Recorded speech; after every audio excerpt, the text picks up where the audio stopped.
Radio app. Welcome back to the final segment of the Voice of Sport show with me, Rodney Hines, each and every Saturday between 4 and 6 here on London's Afropolitan station. There's been a man working behind the scenes today, but you know, if you want to see him, you just go onto YouTube, put in abnradiouk.com, and you can see the man himself. I'm talking about Sylvester George, sports photographer extraordinaire, specialist in football, a man I met about a year ago now, probably just a little less than a year ago, at Raise Your Game. I was a mentor, he was a mentee. I think it was your second visit to second time. Raise Your Game, and I would like to think our alliance has been quite useful. It's been very good. It's very helpful, especially the first time I went there. Yeah. And you walked past me and you kind of just nodded to me. Okay. And I was like, I know him from somewhere. Who is that guy? Okay. Then I kind of walked away from that. I didn't really get what I wanted from the day. Mm-hmm. And then somehow I kind of found your email address. Okay. I kind of worked it out. I didn't tell you this. I worked it out. You're telling me stories now. Yeah, I know. Go on. I worked it out and I was like, let me just send him an email. Just tell him what I've been doing. I've been doing a lot of non-league I remember football. the email now. Yeah, so I'm trying to trying to get. I'm going to interrupt you. Don't lose your flow. Sorry to interrupt your flow. It's 2-0 Man City. This has got route written all over it. 12 minutes gone. It is indeed. Look, Anne-Marie's getting well into the game by the looks of things. Well, I'll tell you what. Sorry, but it's a fantastic goal. I'm just looking at the replay now. It's Man City counter-attack, and it's come from an Everton corner. Yeah. Sane plays it out to Kevin De Bruyne. Kevin De Bruyne lays it up on a plate. Jesus is onside. He's 6 yards out, powers the header. Pickford gets a hand to it, but it goes in. It's 2-0 to City. Is it apt for me to say Jesus on Easter Sunday? Well done, sir. Well done. Yeah, sorry. I thought I'd give it a go. I apologise. So, you then decided to send me an email? Yeah, I got in contact. Yes. I was just talking about, what I've been doing, a lot of non-league football. Yeah.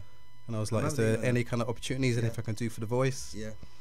And then I think you called me, or you sent me an email and said, call you, and you called me, and then you talked about, do I want to do Wembley? And I was like, I'll definitely do Wembley. And then from that day, that's probably one of my favourite games because it changed my kind of mind frame. Was that a women's game, I think? Yeah, Women's Cup final, I think it was at Wembley. Arsenal ladies versus Chelsea ladies. Yeah. And just the whole experience. Yeah. You go from non-league to, there's no room. I didn't even know there was a photographer's room. So I'm getting escorted to the photographer's room, and I'm feeling good. And they've got food in there. They've got cookies and tea and coffee. I was like, wow, this is. Anne-Marie doesn't eat the food when she goes to games. Oh really? No, I don't. She ignores it. I'll take advantage of it. Yeah. I'm taking pictures of it. I'm very good. She's very good that way. So, what sort of non-league grounds were you shooting at before, for example? I was doing Kingstonian. Wow. Who's ground share with AFC Wimbledon. Right. Who Chelsea ladies now play there. Yeah. Because they've moved. So Dulwich Hamlet. I was going to a few of non-league games. So like a couple of hundred people in the crowd, and then you were at Wembley for the Women's Cup final. And that was I think it was about 35,000 if I can remember. For that one. Yeah. Like so what grounds have you been to in the Premier League this season? Stamford Bridge. Yeah. I've done Wembley. Yeah. That was the North London derby. Yeah. A lot of Emirate games. Yeah. I've been to West Ham a few times. So just covering the London. And it's something I've got to ask photographers. Can you actually enjoy and embrace and watch the game while you're taking pictures? You can, if you're photographing your team, I'm an Arsenal fan, you can enjoy it. Yeah. And you can also be a bit disappointed because I watched them against Tottenham. Yeah, let's move on. Very you can enjoy it. Me up now. You can enjoy it. But obviously, you have to stay focused and quite literally. Yeah. That's not a joke, is it? No. That wasn't like a. That wasn't one of my puns. Okay. That wasn't a photographer's kind of joke there, like staying focused. But so, ladies and gentlemen, it once again does prove the benefit, Anne-Marie, doesn't it, of Raise Your Game, bringing people together from different backgrounds, different opportunities, and the reason, and I'm going to say it on air because you told a little story about me. I'm going to tell a little story about the one asset about you that allowed me to embrace and talk to you was your attitude. I thought it was spot on. Oh, thank you. And Anne-Marie was at that same Raise Your Game. Lord Kitchener will be at the one. It's April the 16th. It's Monday, April the 16th this year. I think when we did our promotional stuff for Raise Your Game during the course of the week, there were about 40, 50 places left. So you have to log on to the Kick It Out website in order to register your interest. And it is really about anyone that wants to work in football. You don't have to be a footballer. You can talk about media, medicine, photography, whatever. There are some fantastic men. Are you a mentor this year, Anne-Marie? I am a mentor this year, yes. I'm going to come and see you. Can I be on your list as a mentee? Absolutely. Yeah. I think I will too as well. Yeah, absolutely right. Absolutely right. You're most welcome. What's been your favourite game this season, Sylvester? Favorite game, I would say Chelsea versus Arsenal. Okay. It was the atmosphere. That was 0-0. It was a 0-0 game, but nil-nil. it was the atmosphere. Yeah. There was a lot of things going on. I was so close. Yeah. You're much closer than you are at the Emirates, so you feel like you're on the pitch. Yeah. And I've said this to you before. Your pictures, as our working relationship has developed, have developed. Sorry. Sorry. There are so many photographic puns here. They have got better. I've seen that. No, because definitely. obviously, I agree. You've got into it. How have other photographers treated you? Because you're the new boy on the block. What's that like? I think it's quite, everyone kind of keep themselves to themselves some of the time. Some people kind of talk to you and say hi. Yeah. Some people kind of don't. They kind of, they have their own kind of section. Yeah. Is there a hierarchy? I think so, yeah. Especially when it comes to, when you go there, first time I went there, first time I've done Emirates, I was quite humble. Yeah. But now I just go there, I'm just like, this is my space. You know what you're going to do, yeah. Yeah, I'm not... And have you seen any other black photographers in any of your work there? I've seen a few. Yeah. I haven't seen that many. Yeah. To be honest, there's been a few, but yeah, most of the times it's probably just me on my own. Yeah. How did you get into photography? How did the journey start for you? Good question. I bought a camera and I just used to just walk around East London just taking pictures, and then I kind of got into photography from. I went to a nightclub and then someone gave me a camera and I was taking pictures, and then that allowed me to kind of get into the clubs for free, just taking a few pictures and then getting in, not paying the £20 entrance fee. Shrewd. And then that's how you got to be. And then I've done a lot of fashion photography. Yeah. And then you kind of stop, and then I kind of got back into it, and then from there I didn't even decide I wanted to football photography. I wanted to get involved with football. I was thinking football coaching, stuff like that.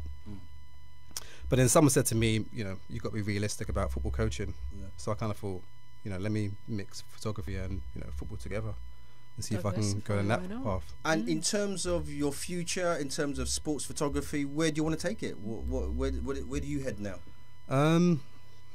There's no limits. I mean, to try other sports. Even when I watched the boxing tonight, I'm going to be I'm going to be there, kind of thinking, about the angles and the kind of the shots I could have been getting. Yeah. And that's how I am now. Every time I watch football, I'm just thinking about the angles and. What about track and field? Is that you? Oh yeah. Give that a go as well. Athletics, tennis. Yeah. I would love to cricket. Photograph. Yeah. Okay. You need a super long lens for that. But I think tennis. I would love to photograph Serena Williams. Fantastic. I think for me, for obvious reasons. Yeah, that's an absolute legend. One of the greatest. And of all the football shots you've taken this current season, is there one or two that you say, yeah, that's been a money shot? It's probably Aubameyang's debut goal. Okay. Because he was jumping up, and then you could see the goal sign in the background. Yeah. Came up on the screen, it was a goal. Yeah. So, and he was really close. He literally just ran past me. So, there's a bit of luck with photography because you've got to be in the right place. Yeah, I was going to say, do you sometimes find that you're in the wrong place? All the action's happening at the other end. Oh, yeah. And you're at the other end. Do you choose your ends, or are you given an end as such? No, I choose my ends. Yeah. I go there. I did do one Arsenal game when I thought that Arsenal would probably have a slow start. Yeah. I was wrong. They were 4-0 up at half time. So you choose your ends. Yeah. But good.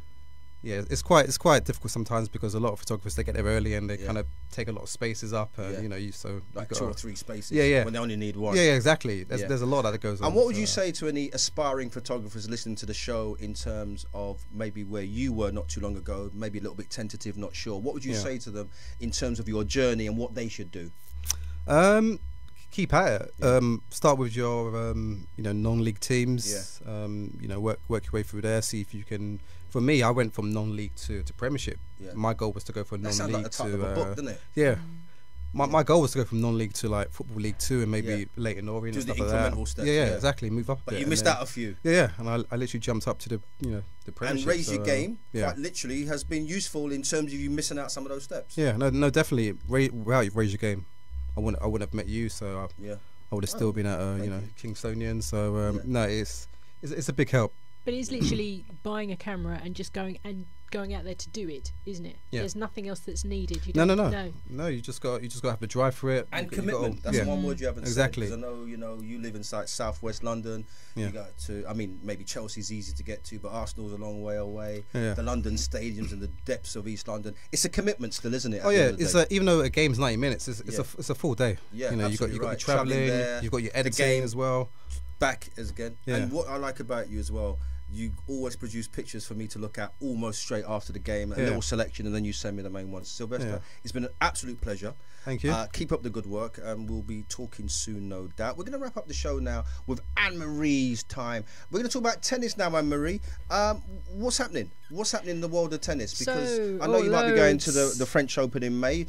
You know, this is the aperitif to the main meal the next few months or Absolutely. weeks. So now we are coming to the end of the Miami Open, what we call traditionally known as the Sunshine Double. So you had Indian Wells in California, which in terms of the men's side was won by Roger Federer. He went out in the first round in the Miami Open, which was a big shock to everybody, but that's the way it goes sometimes. So this weekend, at the moment, we've got the final of the women's Miami Open, which has been played between Yelena Ostapenko and Sloane Stephens. So two Grand Slam champions playing each other.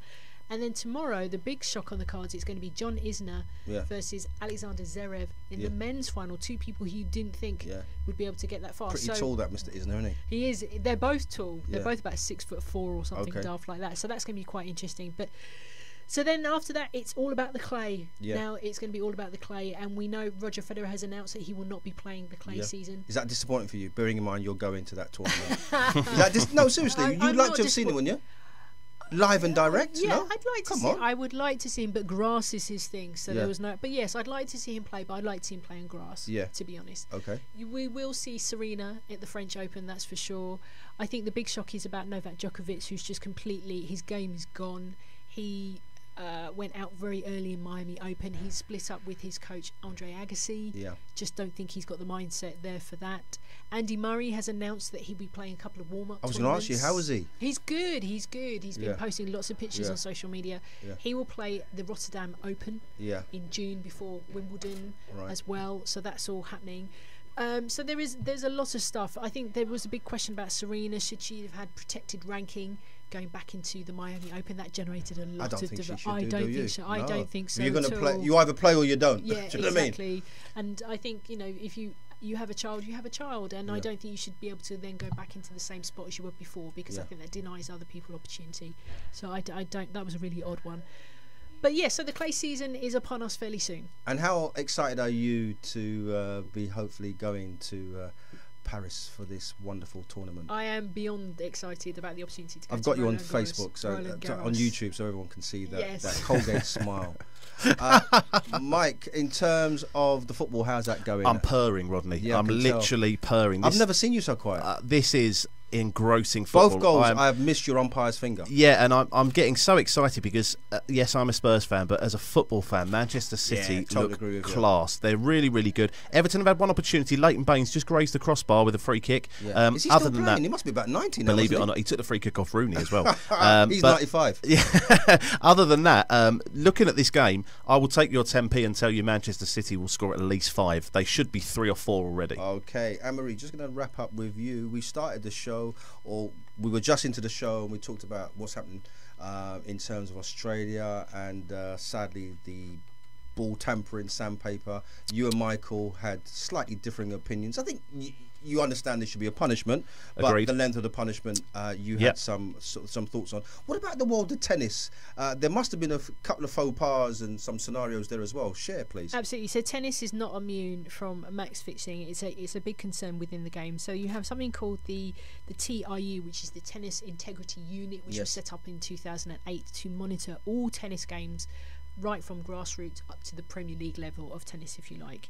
And there was a big announcement back in last year at the Australian Open 2016, where the BBC and BuzzFeed announced that there was significant, put my teeth back in, activity happening at matches at the Australian Open for the fear of match fixing. And it is a big thing in tennis, because as we know, if you play in the challengers, there's not a lot of money in terms of prize money given to players, and there is always that temptation of someone offering you the opportunity to make money, and the punishments are very severe. I mean, these are not very well known names, but they, for example, earlier this month, Andros Djokovic got a life ban for match fixing. There was something life ban. A life ban. That's extreme. Yeah, Daniel Kohler got a life ban for taking bribes. Yeah. And also there was a worldwide suspension for Isaac Frost in 2017 for match fixing. Now for tennis, they define match fixing by 2 things: fixing to lose or fixing to win. Fixing to lose is underperforming or losing points on purpose. Fixing to win is bribing officials or opponents, and I think that's why that worldwide ban is so severe, because that's just absolute beyond. Yeah. Well, I mean, listen, Mike. I mean, listen, let's not be naive. We all love our sport in the studio. Of course. There's max fixing. Try my teeth out now. Match fixing. It's going round. And all sorts of skullduggery happening in most sports, isn't there? Yeah, there is. Look, football. You could say people cheat in football by pulling people's shirts. We saw Van Dijk should have had a penalty today. Yeah. Look, I think it's something that professional sport is not going to stamp out.